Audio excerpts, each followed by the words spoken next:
عرض کیا، ایک 100 مسئلہ نکالا میں نے، اس مسئلے میں امت کو کیا ضرورت ہے، اس میں امت کو کیا ضرورت ہے، اس سے کون کون سے مسائل لفظ ہوتے ہیں، 100 مسئلہ میں نے نکالا ہے۔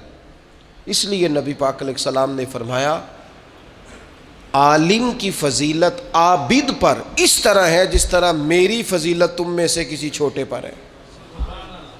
علم کو حضور نے درجہ عطا کیا، نبی پاک علیہ السلام نے درجہ دیا، قرآن مجید نے کہا قُلْ هَلْ يَسْتَوِي الَّذِينَ يَعْلَمُونَ وَالَّذِينَ لَا يَعْلَمُونَ، اے محبوب آپ ان سے فرما دیں کیا علم والے اور علم نہ رکھنے والے برابر ہو سکتے ہیں؟ یہ کبھی بھی برابر ہے۔ علم کی حوصلہ افزائی، تعلیم کی حوصلہ افزائی۔ آج مسلمانوں کا مسئلہ یہ ہے کہ مسلمان فروغ علم پر کردار نہیں ادا کرتے، ادارے نہیں قائم کیے جاتے، تعلیمی بنیادوں کو مضبوط نہیں کیا جاتا۔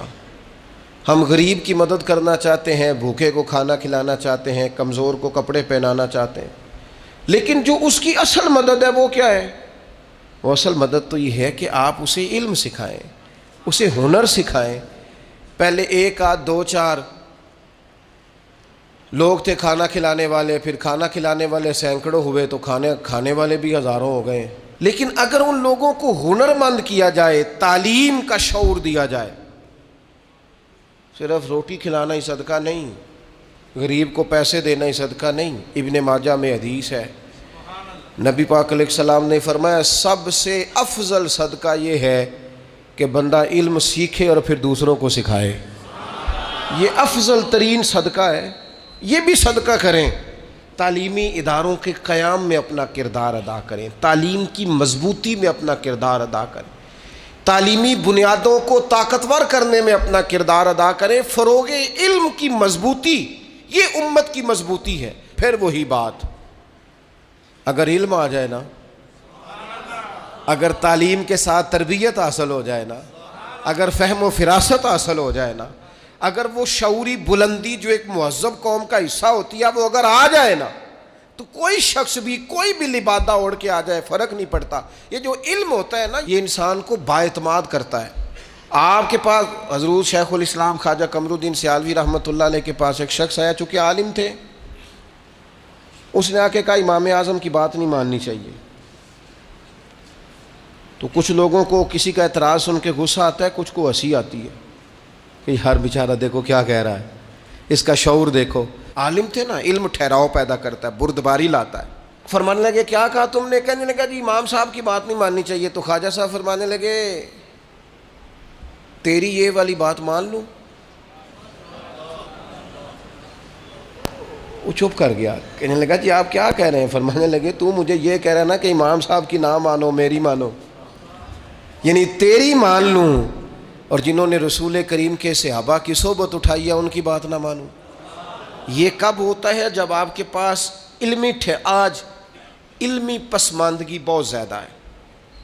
اس کی کچھ وجوہات ہیں۔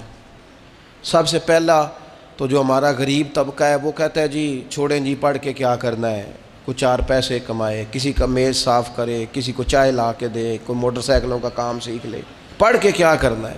یاد رکھنا تعلیم انسان کو طاقتور کر دیتی ہے۔ یہ جس کو آج آپ نے 200 روپے دیہاڑی پہ بھیجا ہے نا، اس کو آپ تعلیم دیں، رب بڑا کریم ہے۔ امام شافعی فرمایا کرتے تھے علم آ جائے تو پیسہ تو پیچھے پیچھے آنا شروع ہو جاتا ہے۔ ہمیشہ علم والوں کی غلام بنی ہوئی دیکھی ہے دولت، اس کی تو ضرورت ہی باقی نہیں رہتی ہے، تو ہاتھ باندھ کے پیچھے پیچھے انسان کے چلتا ہے۔ پھر تاجر طبقہ بھی اپنے بچوں کو تعلیم نہیں دلواتا، کہتے پڑھ لکھ کے کیا کرنا ہے، یہ جا بھی کرنی ہے نا، دکان پہ بیٹھنا ہے نا، تو ابھی بیٹھے دکان پہ اور ابھی سے کاروبار کرے۔ جتنے عرصے میں اس نے تعلیم حاصل کرنی ہے اتنے عرصے کے اندر اس کو تجربہ آ جائے گا۔ او خدا کے بندے، اگر یہ علم پڑھ کے دکان پہ بیٹھے گا نا تو پھر یہ دکاندار نہیں ہوگا، یہ قومی سطح کا تاجر ہوگا۔ پھر یہ اس طرح کا شخص ہوگا کہ جو کئی لوگوں کو اور ساتھ لے کے چلے گا۔ پھر امپورٹ ایکسپورٹ کی دنیا میں یہ بڑا نام کمائے گا، اسے آگے بڑھنا ہے۔ علم اس کو مضبوط کر دے گا، یہ اپنی فیلڈ کے اندر ہی طاقتور ہو جائے گا۔ لیکن دکان پہ بھی بٹھا تو علم پڑھا کے بٹھا، محبوب نے بٹھایا تھا نا پڑھا کے جناب عثمان غنی کو، حضور سے